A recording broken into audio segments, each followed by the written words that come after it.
Today's video is going to cover some things that are basics to quilting.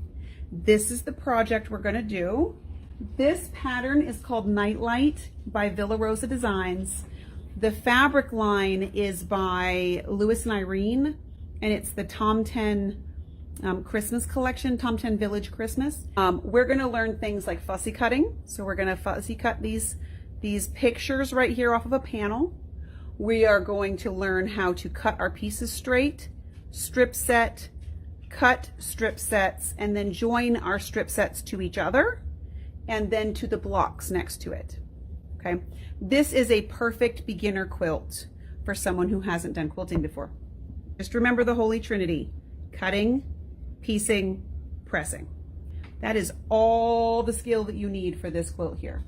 Okay, so this kit that we're starting off with has a panel in it. The panel is a yard big, and there's a bunch of 5-inch squares in it. There's 42, I think. And what we did was we took that panel and we chopped it all up and we made 5-inch squares of the pieces that are in the panel. Okay, so we've already trimmed these ones down, and I'm going to show you how to get there. Now you can either get a 5-inch ruler to cut your squares down with, but I'm going to show you how to do it with a ruler that's slightly larger. So this ruler is 8 inches. The solid lines are 1 inch. The dotted lines are 1/2 inch. We're going to cut these squares down to 5 inches because that's pretty much the size that they are. Now here's the thing: when you're working with panels, panels don't necessarily get printed perfectly straight because they're fabric, and fabric is fluid, and fabric moves. Don't freak out about that. The reason I chose this panel was because there's a nice dark buffer line around it. So even if you don't cut this perfectly straight, you still don't have like a weird, like a white background out here. I'm going to use my lines, my 5-inch lines. Here's a 5-inch line and here's a 5-inch line. And I'm going to line that up with the square that's printed on the panel. Now what we did was we just went and rough cut the panel apart because we knew we had plenty of room for seam allowance around here. So I just took my rotary cutter and we cut the panel apart. But now we want to get to where we're cutting accurately. So I'm going to line my 5-inch line up with the inside of that square. Then we're going to spin this around. Now I'm only going to cut 2 sides at a time.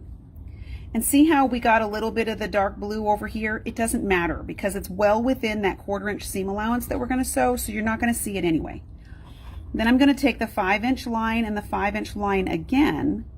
And now it's easier to see because the fabric is so much darker than my cutting mat, that when I line up the 5-inch line here and the 5-inch line here, we're going to get a perfect square. This is pretty simple, straightforward fussy cutting, but that is the way that you cut a square out of an existing piece of fabric. So that's the first part. I'm going to do it again. We have one more here.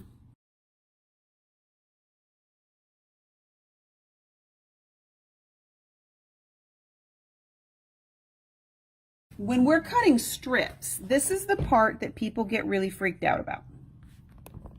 When we're cutting strips, have you ever taken a piece of fabric and cut it and you have that weird elbow? I'm going to show you how to not get that elbow. This is a piece of fabric. It's selvage to selvage, so I've got the whole width of my fabric. I'm going to choose one side. This is my selvage. This is my cut side.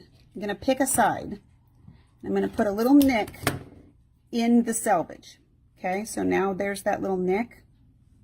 I'm going to rip this all the way along the edge of the cut piece of fabric. When you're ripping, don't rip like this. Don't stretch it side to side. Rip away from your body. So pull one hand toward you and one hand away from you. Oh, good. I was hoping it would do that. See how it ripped off the edge?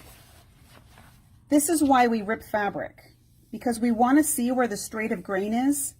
This whole piece looked straight, but it wasn't, because again, fabric is fluid, and as it goes onto the bolt, it kind of wiggles around, and so when we cut it with a rotary cutter off of the bolt, it's not straight. So since I started ripping on that side and it broke, I'm going to start ripping on this side.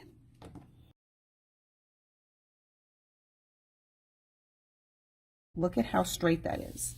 Yes, it might wave a little bit, but that's okay because you can press that out. But what you have is straight of grain. Okay, so this is a perfectly straight piece of fabric.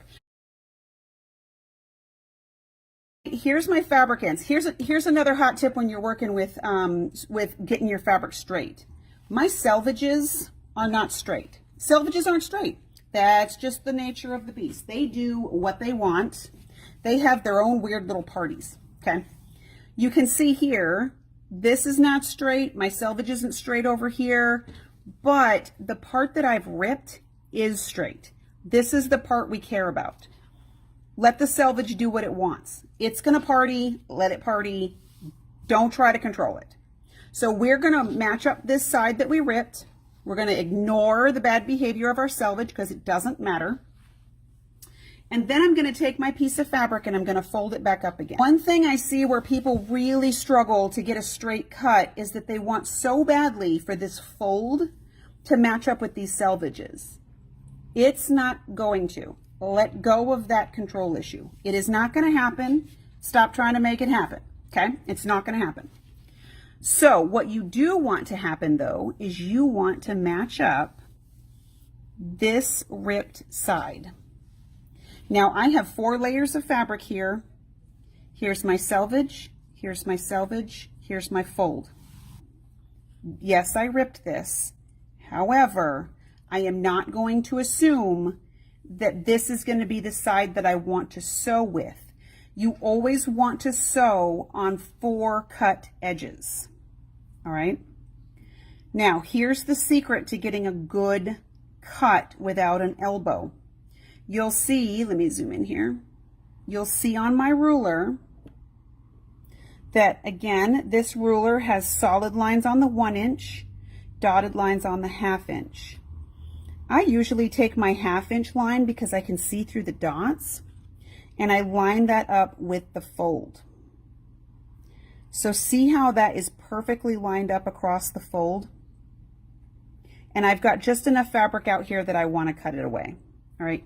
You never cut toward your body, ever. You always cut away from yourself. I am simply going to cut off this little bit of fabric on the end and get rid of that.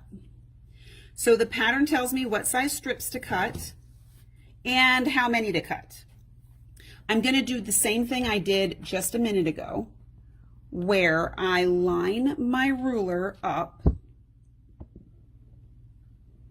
on my fold. And here's the middle fold, no elbow. See how perfectly straight that is? Next, we're going to talk piecing. So I have 2 strips that are ready for my quilt that I'm going to go and join together. This is a white on white fabric, so it has a really subtle print to it.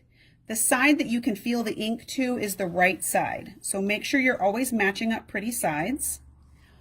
I don't pin when I sew strip sets. I find that it just becomes problematic. I'm going to take this over to the machine. I'm going to show you some tips for getting a scant 1/4 inch. All right, my first tip for getting a scant 1/4 inch is use a 1/4 inch piecing foot with a guide. Then I'm going to come over to my setting on my machine. I have it set as a middle stitch, and then I'm going to bump, so that's where my needle starts out to begin with. I'm going to bump my needle over 1 to the right.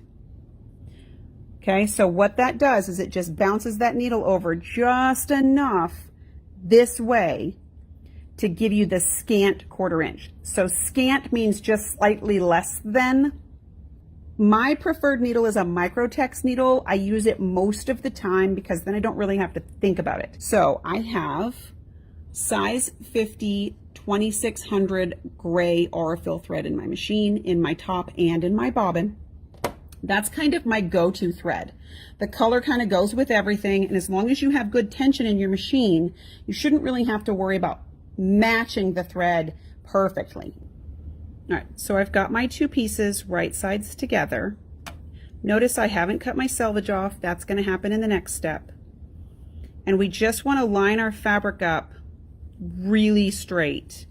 So see how my fabric is riding right along that line. It's not buckling, it's not tilted this way, and there's no gap. It's going to ride right along that line. Take your time in this process.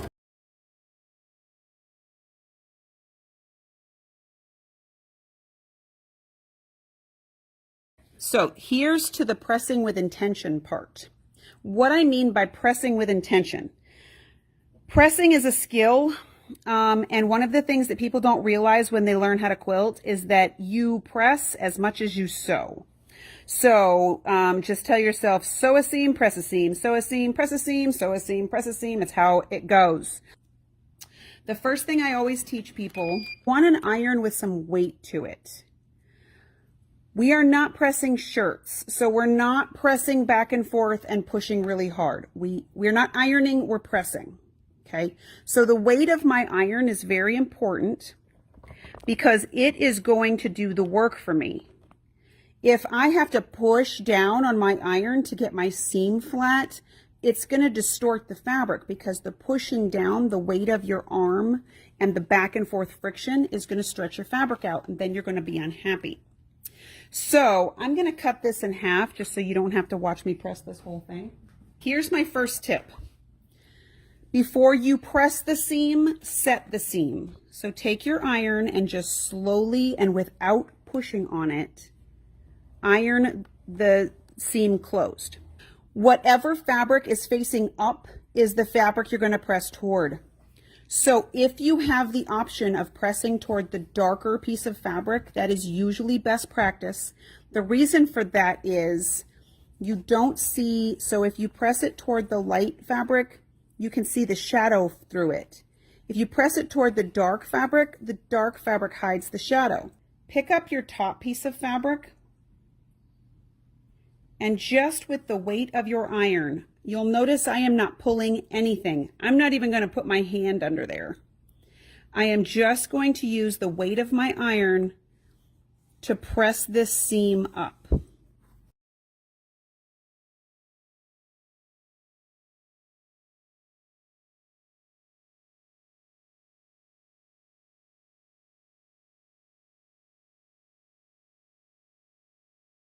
So I have 2 strip sets. I'm going to take my sets and lay them on top of each other. Now remember, we didn't cut our selvages off. So we want to make sure that we're not putting our selvage into our strip set. Literally, I'm going to take these 2 pieces of fabric, and since we pressed them away from each other, they're going to nest right together. If I run my hand down the seam, I can feel where right here it starts to go sideways, and you can see that it's not straight up here because you can see the blue fabric.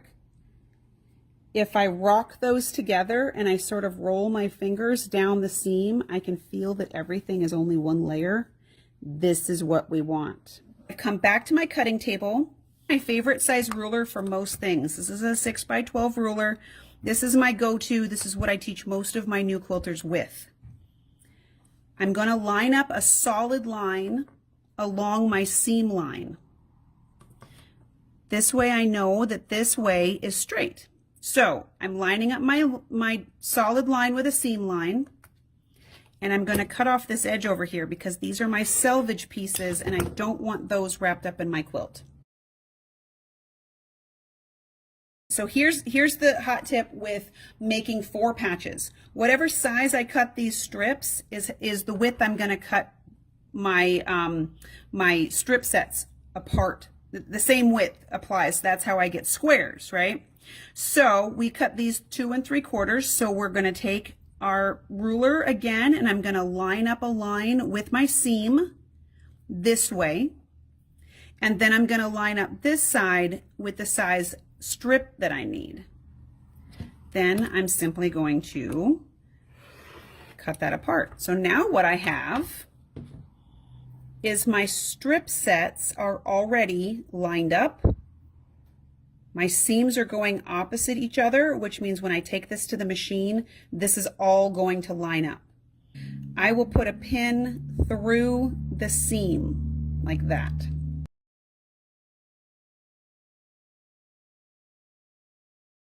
I string piece everything. Yeah, I know I need my steps, but I would rather string piece everything and walk to the iron once than do a bunch of individual pieces. I also don't cut my thread in between my pieces. Even though my machine will do that, I don't.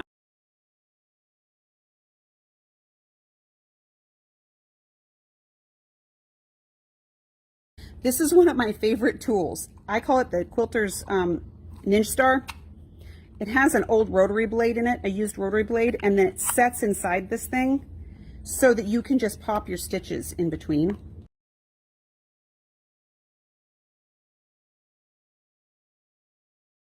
So if you just line them all up like this, when you go to press them, they'll all be pressed the same direction. So I make a stack, set my seam just like we did when we did our strip set. Use the weight of your iron to press your block open. This is what you're going for all of the time in quilting. That perfect intersection. There's no gap, there's no overlay, there's no weirdness. All right, now I'm going to use my pattern to lay out the pieces that I need to finish my rows. So this should be the finish to our layout, and we're going to start sewing these together. So I'm going to sew one row together at a time. Here's the way I like to take things to my machine when I'm putting everything together. This has an odd number of blocks. So when I'm putting stuff together, I like to take the whole row to the machine at once. So what I'll do is I'll flip this over and I'll put this block to this block. I always put a pin in, like I showed before, where the pin is out of the way and the pointy end is pointing toward the way that I want to sew it. So if I was to just stack all of these up and take them to the machine, any 4 of these sides could be the seam that I want to do. I have screwed myself up multiple times. I point my pin toward the side of what I want to sew.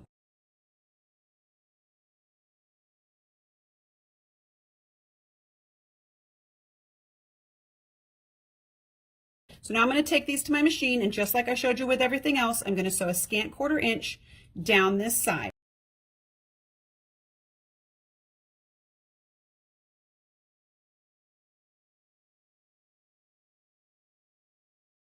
If I take this block and I put it on top here like this, and I pin it, and then I take this one, because this one is going to go here, right? Okay, I'm going to sew these together, and I'm going to put the whole row together, and then I'm going to show you how to join 2 rows to each other.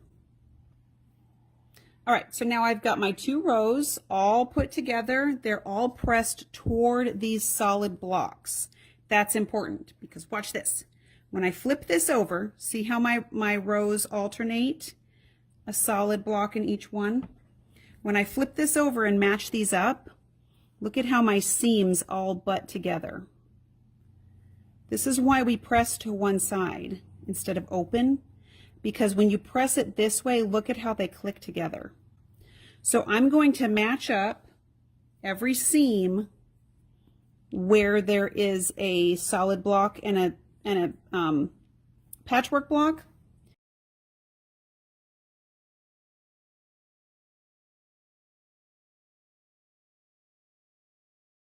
I'm going to pin this all the way across, and I'm going to sew this seam, and then I'm going to come back and show you how to press a long seam. Now I have my 2 pieces joined together, the seams along this side. We are still going to set our seam all the way along, just like we did with every other step. We're still going to set that seam. Now when I go to press this up though, same thing, I'm going to just lift the fabric up. I am not pulling anything. I'm not doing this while I'm running my iron, but since we set that seam the way that we did,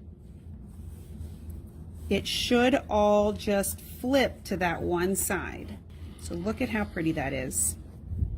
You can always flip it over and check and make sure that your seam went the way it did, and it did, and it's all good to go. So I hope you learned some new tricks. I hope if you were a little bit afraid of starting to quilt, or if you're a new quilter, that these things were helping you out. I know this is a longer video than usual, but there was lots to talk about. Okay, so watch this as many times as you need to, fast forward to the stuff that you care about, and pick yourself up this kit. It's a really easy one to get started on. So I will see you later. Bye.